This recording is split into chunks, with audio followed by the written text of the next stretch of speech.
ஸ்ரீவல்சன். கண்ணதை பகர் மூலமாக உங்களை அன்புடன் வரவேற்கிறேன். இன்றைக்கி பார்க்க போகிற படம் சத்யா. சத்யா வந்து எனக்கு ரொம்ப பிடிச்ச படம். ஏன் எனக்கு ரொம்ப பிடிக்கும் அப்படின்னா, அதை பற்றி ஒரு ஃப்ளாஷ்பேக் வந்து ப்ரோமோவில் போட்டிருப்பேன். டைம் கிடச்சி பாருங்கள். இந்த படத்தின் மூலமாக தான் எனக்கு வந்து அதர் லாங்குவேஜஸ் மூவி பார்க்கணும் அப்படின்ற ஒரு ஆசையே வந்தது. ஹிந்தி படம் மோஸ்ட்லி அவ்வளோவா பார்க்க மாட்டேன். சத்யா அப்புறம் நிறைய படங்கள் பார்க்க ஆரம்பித்தேன். ஸோ ஒரு பெரிய ஒரு வழக்கமான பிம்பத்தையே வந்து உடச்சி போட்ட ஒரு மூவி தான் சத்யா. மேபி இதுக்கு முன்னாடி சில படங்கள் வந்திருந்தால் அதை நான் பார்க்கலன்னா மிஸ் பண்ணியிருந்தேன்னா எனக்கு தெரியல அதை பற்றி. பட் சத்யாவுக்கு அப்புறம் கொஞ்சம் விரும்பியே படம் பார்க்க ஆரம்பித்தேன். ஸோ எனக்கு இது மறக்கவே முடியாது. முக்கியமாக இதில் வர மியூசிக் வந்து பார்த்திங்கன்னா, பேக்ரவுண்ட் மியூசிக் சொல்கிறேன், அதோடய மியூசிக் வந்து ஒரு தேட்டரில் எக்ஸ்பீரியன்ஸ் நீங்கள் பார்க்கும்போது தான் அது ஒரு ஃபீல் ஆகும். ஒரு நார்மல் டிவியில் நம்ம பார்த்தா அது ஒரு வேலைக்காகாது. முடிஞ்ச அளவுக்கு ஒரு சின்ன ஹோம் தேட்டராக இருந்தால் கூடயும் நல்லாயிருக்கும்.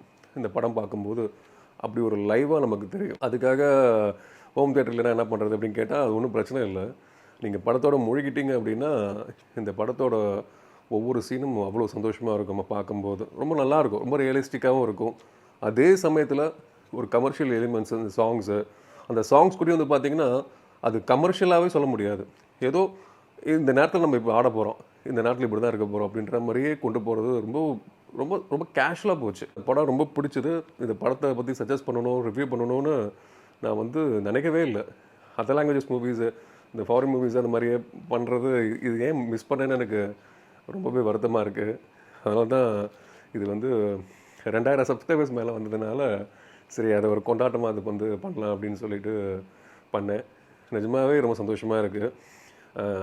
என் வீட்டில் ஆமாம் நிறைய 2000 சப்ஸ்கிரைபர்ஸ் எவ்வளோ வந்திருக்க வேண்டியது இப்போ அப்படின்ற மாதிரி. அதெல்லாம் ஒன்றும் இல்லை, இது வந்ததே பெரிய விஷயம். இந்த விவேகானந்தர் சொல்லுவார் இல்லையா, எனக்கு ஒரு 100 பசங்களை கொடுங்க, இந்த உலகத்தையே மாற்றி காட்டுறேன்னு. எனக்கு 2000 பேர் வந்திருக்காங்களே, எவ்வளோ பெரிய விஷயம் அதெல்லாம். ஸோ என்னை நம்பி இந்த ரிவ்யூ பார்க்குறதுக்காக நான் ரொம்ப பெருசாலாம் பயங்கரமாலாம் அதெல்லாம் எடிட் பண்ணிலாம் போடல, ரொம்ப சாதாரணமாக தான் போடுறேன், மனசார திருப்தியோடு போடுறேன். அதில் நீங்கள் எல்லாம் வந்திருக்கீங்கன்றது ரொம்ப சந்தோஷமாக இருக்குது. இது மேலே வேறு என்ன வேணும்? ஸோ ஸ்ட்ரைட்டாக படத்துக்கு போயிடலாம். இன்றைக்கி பார்க்க போகிற படம் சத்யா. 1998ஆம் ஆண்டு இயக்குனர் ராம் கோபால் வர்மா இயக்கிய கிரைம் ஹிந்தி மொழி திரைப்படம். திரைக்கதையின் சுருக்கம் இதுதான். திரைப்படத்தின் கதாநாயகன் சத்யா தென்னிந்தியாவை சேர்ந்தவர். வேலை தேடி மும்பைக்கு வராரு. அப்படி இப்படின்னு ஒரு டான்ஸ் பாரில் அவருக்கு வேலையும் கிடைக்குது. அந்த பாருக்கு ரெகுலராக வர ஒரு ரவுடி, அவன் பேர் ஜகா, விஸ்கி டேஸ்ட் பிடிக்கலன்னு சொல்லி சத்யா மூஞ்சில் தண்ணியை ஊற்றிடுவான். சுல்லுன்னு கோவம் வந்தாலும் சத்யா ஜகாவோட சண்டை போடாமல் அந்த இடத்த விட்டு போயிடுவான். ஆனால் தொடர்ந்து குடைச்சல் கொடுக்கறதுனால ஒரு நாள் சத்யா ஜகாவை அடிச்சிடுவான். ஜகாவுக்கு சப்போர்ட்டாக இருந்த போலீஸ் செய்யாத குற்றங்களுக்காக சத்யாவை ஜெயிலில் போட்டுடுவாங்க.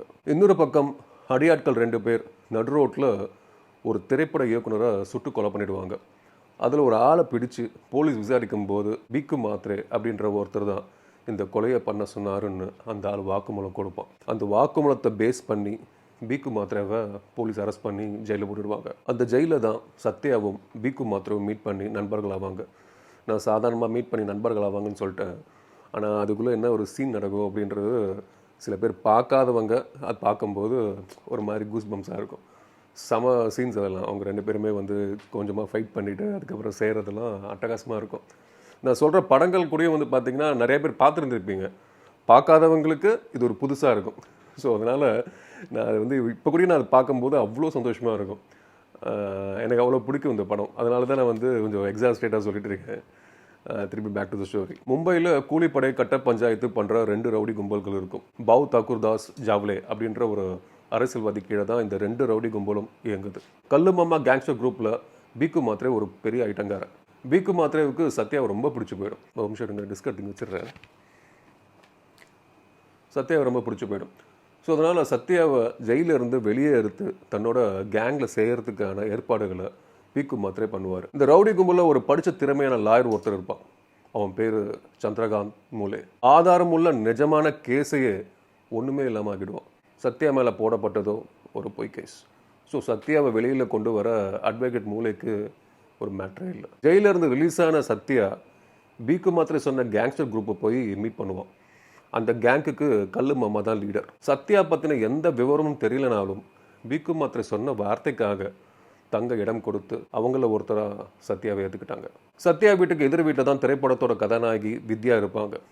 முதல் பார்வையிலேயே சத்யாவுக்கு வித்யாவை ரொம்ப பிடிச்சி போயிடும். 2 பேரும் நல்ல நண்பர்களாக பழகுவாங்க. வித்யாவுக்கு சத்யா ஒரு ரவுடின்னு தெரியாது. வறுமையான குடும்பத்தை சேர்ந்த வித்யா பாடகி வாய்ப்பை தேடி அலைவாங்க. ஒரு மியூசிக் டைரக்டர் வித்யாவை தப்பான முறையில் அப்ரோச் பண்ணுவார். மனமுடைஞ்சு போன வித்யா தன்னோட ஆதங்கத்தை சத்யா கிட்ட ஷேர் பண்ணுவாங்க. சத்யா தன்னோட அடியாட்களை வச்சு மியூசிக் டைரக்டரை மிரட்டி அப்புறம் வித்யாவுக்கு பாடுற வாய்ப்பும் கிடைக்கும். ஆனால் இந்த வாய்ப்பை சத்யாவால் தான் கிடைச்சதுன்னு வித்யாவுக்கு தெரியாது. 2 பேரும் லவ் பண்ண ஆரம்பிப்பாங்க. இதுக்கு இடையில் இந்த 2 ரவுடி கும்பலுக்குள்ளே நிறைய மோதல்கள் வரும். பிக்கு மாத்திரே ரொம்ப எமோஷ்னலாக முடிவெடுக்கிற கேரக்டர். ஆனால் சத்யா மூளையை யூஸ் பண்ணுற ஆள். ஸோ ஒரு ஸ்டேஜில் இவங்களை கட்டி ஆள்ற அரசியல்வாதி பாவுக்கே சவால் விடுற செயல்களை கல்லுமமா கேங் பண்ணுது. அப்படிங்கக்குள்ளே சண்டை அதிகமாகிறத பார்த்த போலீஸ் இவங்களை அடியோடு ஒழிக்கணும்னு ஷூட்டிங் ஆர்டர் போடுறாங்க. இதனால் நிறைய ரவுடிகள், ஈவன் திருந்தி வாடும் ரவுடிகள் கூட கொல்லப்படுறாங்க. சத்யாவுக்கு இதெல்லாம் பார்க்கும்போது ஒரு செகண்ட் தாட் வருது. என்னோட தொழில் வித்யாவுக்கு ஆபத்தாக வந்து முடிஞ்சிருமோன்னு சத்யா பயப்படுவோம். வித்யா கிட்ட தன்னை பற்றின உண்மையை சொல்லிடாம்னு நினைப்பான். அதெல்லாம் நீ சொல்ல வேணாம், நீ வேணும்னா வெளிநாட்டுக்கு போயிடு, கொஞ்ச நாள் கழித்து வித்யாவை கல்யாணம் பண்ணிக்கிட்டு செட்டில் ஆகிடுன்னு பிக்கு மாத்திரை ஐடியா தருவோம். சத்யாவும் இதுக்கு சம்மதிக்கும் போது எதிர்பாராத பிரச்சனைகள் வரும். அது என்னன்னு படம் பார்த்து தெரிஞ்சுக்கோங்க. இந்த படத்தை பற்றி நான் சொல்ல நினச்ச முதல் விஷயம் சத்யாவோட சஸ்பிஷியஸ் கேரக்டர். ஆக்சுவலி ரிவ்யூ ஆரம்பிக்கும் போதே சொல்லியிருப்பேன் சத்யா தென்னிந்தியாவை சேர்ந்தவர் அப்படின்னு. ஆமாம், இதை தவிர சத்யா யார், எங்கே இருந்து வந்தான், அவனோட பாஸ்ட் என்னன்னு படத்துலையும் சொல்லியிருக்க மாட்டாங்க. படத்தில் வந்த கேரக்டர்ஸ்க்கும் தெரியாது. போலீஸ் கமிஷனர் அமோத் சுக்லா கிட்ட ஒரு இன்ஸ்பெக்டர் ரவுடிகளோட ப்ரொஃபைல் பற்றி சொல்லும்போது அந்த குரூப்பில் சத்யான்னு ஒருத்தர் இருக்கான், சவுத்துலேருந்து வந்திருக்கான், அவனை பற்றி வேறு எந்த தகவலும் தெரியலன்னு சொல்லுவான். என்ன நினச்சி இந்த கேரக்டரை எழுத ஆரம்பித்தாங்கன்னு தெரியல. ஆனால் நான் ஒரு கட்டத்தில் சத்யா ஒரு போலீஸாக இருப்பான்னு நினச்சேன். என் சந்தேகத்தை கன்ஃபார்ம் பண்ணுற மாதிரி சினிமா தியேட்டரில் சீன்ஸ் வரும். சத்யாவும் வித்யாவும் படம் பார்க்க போயிருப்பாங்க. போலீஸ் சத்யாவை பிடிக்க தியேட்டரை ரவுண்ட் அப் பண்ணிவிடுவாங்க. அப்போது தியேட்டரில் 1997ஆம் ஆண்டு ரிலீஸ் ஆன பார்டர் திரைப்படம் ஓட்டிகிட்டு இருக்கும். அதில் குறிப்பாக சுனில் ஷெட்டின்னு நினைக்கிறேன். அவங்களுக்குள்ளேயும் சில இன்ஃபார்மர்ஸ் இருப்பாங்க தானே சார் அப்படின்னு சொல்லிட்டு சன்னி தேயால் கிட்ட கேட்பார். இந்த தியேட்டர் சீனுக்கு அப்புறம் தான் சத்யா போலீஸ் இல்லைன்னு ஒரு கிளாரிட்டி கிடைக்கும். இதுக்கு முன்னாடி அமைதியாக வேலை பார்த்த 2 கேங்ஸ்டர் குரூப்பும் அடிச்சுக்கிறதுக்கு சத்யா தான் காரணம். ஃபோனில் பேசும்போது குருநாராயணன் அந்த அரசியல்வாதி கிட்ட சத்யா மேலே தான் என்னோட பகை அப்படின்ற மாதிரி சொல்லுவான். அந்த அரசியல்வாதிக்கு இது தெரியும். அதான் 2 குரூப்பையும் சமாதானமாக பேச சொல்லுவார். ஆனால் சத்யா கொடுத்த அட்வைஸில் தான் கல்லுமமா கேங் குருநாராயணனை போடும். இதெல்லாம் யோசிக்கும் போது சத்யா ஒரு ரகசிய போலீஸாக இருக்க வாய்ப்பு இருக்குன்னு நினச்சிட்டேன். ஆக்சுவலி சத்யா கதாபாத்திரத்தை வடிவமைப்பில் சில குறைகள் இருக்குன்னு ஒரு ரீசன் இன்டர்வியூவில் ராம்கோபால் வர்மா சொல்லியிருக்காரு. சத்யா திரைப்படத்தில் இருக்க எல்லா கேரக்டருமே வர்மா சாருக்கு தெரிஞ்ச அவர் கேள்விப்பட்ட ஆட்களை வச்சு தான் எழுதியிருந்தாலும் சத்யா கதாபாத்திரம் ஒரு ரியல் லைஃப் கேரக்டர் கிடையாது. த ஃபவுண்டன் ஹெட் அப்படின்ற ஒரு ஆங்கில திரைப்படத்தில் வர கதாநாயகனோட அவர் பேர் வந்து ஹாவர்ட் ராக். அந்த கதாபாத்திரத்தை வச்சு தான் இந்த கேரக்டரை எழுதியிருக்காரு. ஆனால் போக போக சத்யா கேரக்டரோட கான்ஸ்டன்சியை மெயின்டைன் பண்ண அவங்களால முடியல. இந்த படத்தை இயக்கியது டைரக்டர் ராம்கோபால் வர்மா. ஆனால் அனுராக் கஷ்யப் அண்ட் சௌரப் சுக்லா தான் இந்த படத்துக்கு திரைக்கதை எழுதியிருக்காங்க. அது வரைக்கும் டிவி சீரீஸ்க்கு எழுதிட்டு இருந்த அனுராக் கஷ்யப் சத்யா திரைப்படம் மூலமாக தான் சினிமா துறைக்கு அறிமுகமானார். இப்போ எவ்வளோ பெரிய டைரக்டர் ஆகிட்டார் பார்த்தீங்களா. படத்தோட கோ ரைட்டரான சௌரப் சுக்லாவை அனுராக் சஜஸ்ட் பண்ணியிருக்காரு. ஆனால் சௌரப் சுக்லாவுக்கு திரைக்கதை எழுதுறது இன்ட்ரெஸ்ட் இல்லை. ஸோ இந்த படம் வேணான்னு சொல்ல போகும்போது தான் டைரக்டர் வர்மா சத்யா படத்தில் வர கல்லுமமா கேரக்டரை சௌரப் சுக்லாவுக்கு ஆஃபர் பண்ணியிருக்காரு. அட்டகாசமான ஆக்டிங் பாருங்க. அவர் எங்கே ரைட்டிங் வேணான்னு சொன்னால் நடிக்கிற வாய்ப்பு போயிடுவோம்னு சொல்லி 2 ஆஃபரையும் சௌரப் சுக்லா அக்செப்ட் பண்ணியிருக்காரு. அந்த காலத்தில் பார்த்தீங்கன்னா பாலிவுட் திரைப்படங்களை கேங்ஸ்டரை மிகப்படுத்தி காட்டியிருப்பாங்க.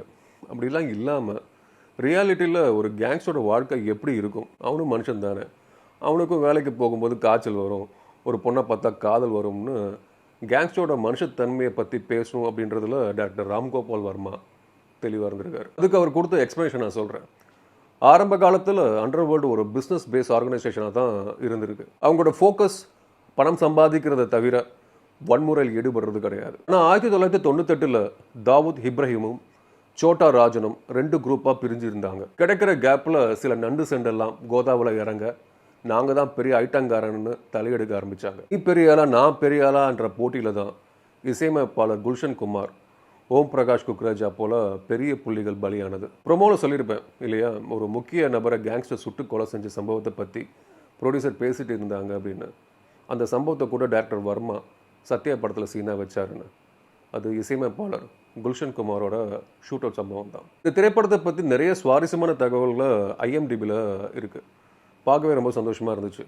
இதுக்கு காரணம், எந்த ஃபாரின் படத்தை பற்றி நீங்கள் தெரிஞ்சுக்கணும்னு நினச்சாலும் கண்டிப்பாக அந்த படத்தை பற்றின தகவல் IMDbல கிடைக்கும். குறிப்பாக 1940 1960 வந்த திரைப்படங்கள் பற்றி நான் சொல்கிறேன்.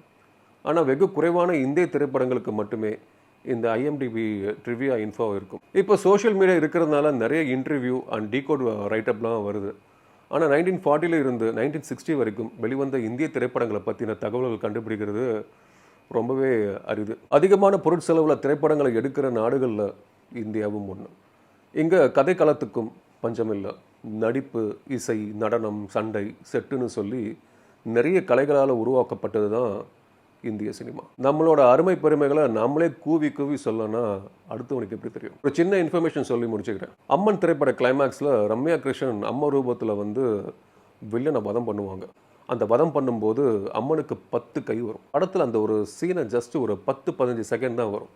அந்த டைமில் ஸ்பெஷல் எஃபெக்ட்லாம் தமிழ் சினிமாவுக்கு அறிமுகமாகலை. ஸோ அந்த சீனை 3 நாட்களாக எப்படி கஷ்டப்பட்டு எடுத்தாங்கன்னு ரம்யா கிருஷ்ணன் சொல்லியிருப்பாங்க. இன்னும் சில டேரக்டர்ஸ் எல்லாம் அதிக பணம் கொடுத்து ஸ்பெஷல் எஃபெக்ட் பண்ணுறதுக்கு நாங்கள் இருக்கிற ரீலை வச்சே மேஜிக் பண்ணிவிடுவோம்னு சொல்லி ஸ்பெஷல் எஃபெக்டை அவாய்ட் பண்ணியிருக்காங்க. என்ன படம்னு எனக்கு ஞாபகம் இல்லை.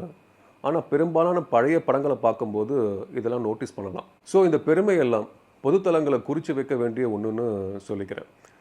இந்த படம் பார்க்காதவங்க கண்டிப்பாக இந்த படத்தை பாருங்கள். அப்படி பார்க்கும்போது இது ஒரு மேஜிக்னு உங்களுக்கு தெரியும். எப்படி தான் இந்த படத்தை வந்து அவர் எடுத்தாருன்னு ஒரு பக்கம் தோணும். ஏன் அப்படின்னா, அவர் நிறைய படம் எடுத்திருக்காரு. நான் எந்த படமும் பார்த்ததில்லை. இந்த ஒரு படத்தை மட்டும் தான் பார்த்துருக்கேன். அடுத்த படம் எதுவும் பார்க்கணுன்னு தோணவும் இல்லை. ரங்கீலா கூட நான் வந்து அவர் தான் எடுத்திருந்தார்.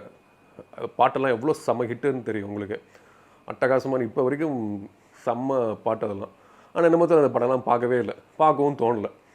ஆனால் இந்த படத்தை எப்போ வச்சாலும் நீங்கள் வந்து ஏதாவது வீட்டில் போயிருந்தது அது போட்டால் கூட உட்காந்துருவேன். இல்லை எனக்கு பார்க்கணுன்னு நினைக்கும் போதெல்லாம் கூட அது பார்க்கணுன்னு தோணுச்சுன்னா கண்டிப்பாக பார்க்கணுன்னு ஆசைப்பட்டால் கண்டிப்பாக பார்த்துருவேன். ஃபுல்லாக தான் பார்ப்பேன். பாதியில் எழுந்துட்டு போகவும் முடியாது. படம் அப்படி போகும். ஒரு நல்ல ஒரு கேங்ஸ்டர் மூவி. அந்த கேங்ஸ்டர் மூவினே சொல்ல முடியாது. அவங்க பார்த்து எனக்கு ஒரு பரிதாபமும் வரும். என்னடா கொலை பண்ணுறவங்க போய் பரிதாபப்படுறேன் அப்படின்னு கேட்டால் நீங்கள் பார்க்கும்போது உங்களுக்கே தெரியும். எல்லாம் வந்து எப்படின்னா, அது என்னால் சொல்ல முடியாது சில விஷயம்.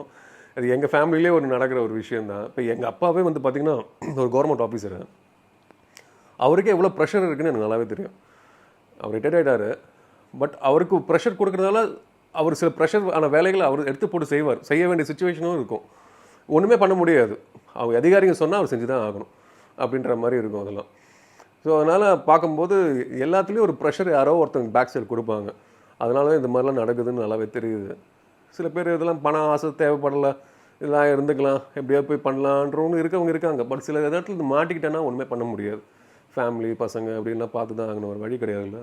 ஸோ அதனால் இந்த படத்தை கண்டிப்பாக பார்க்கணும் அப்படின்னு நினைக்கிறவங்க தயவு செஞ்சு பார்த்துருங்க. யூடியூப்பில் கூட அவைலபிள் இருக்குது. ஒரு நல்ல ஒரு எஃபெக்டோட ஒரு இதில் பாருங்கள். நான் தேவி தேட்டர் இந்த படத்தை நான் பார்த்தேன். மவுண்ட் ரோடில் தேவி தேட்டர் இருக்கு இல்லையா, அதில் பார்க்கும்போது தான் ஃபஸ்ட்டு ஒரு படத்தை வந்து எஃபெக்டோடு நான் பார்த்துருக்கேன்னா இந்த படம் தான். வேறு எந்த படமும் நான் அதுக்கு முன்னாடி எந்த படங்களும் நான் பார்த்தது கிடையாது.